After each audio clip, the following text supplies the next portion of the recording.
Bog svima, ja sam Kristina Beljan, magistra sam nutricionizma. Ako se borite s anoreksijom, bulimijom ili nespecifičnim poremećajem hranjenja i osjećate da vam treba više podrške u procesu oporavka, želim vas pozvati u novi ciklus online nutricionističke grupe. Ova grupa je siguran prostor gdje možete biti autentični.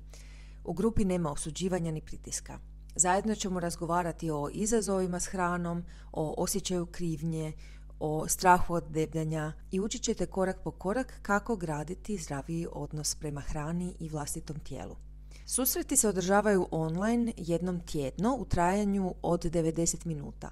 Grupa je mala i zatvorenog tipa, što znači da kad se formira, u njoj ostaju iste osobe do kraja ciklusa. Time stvaramo povjerenje i osjećaj sigurnosti. Novi ciklus počinje u četvrtak 8.5. u 19:30 sati. Ako osjećate da je vrijeme da napravite sljedeći korak uz stručnu podršku, slobodno se pribilježite na mail info@centarbea.hr. Vidimo se u grupi.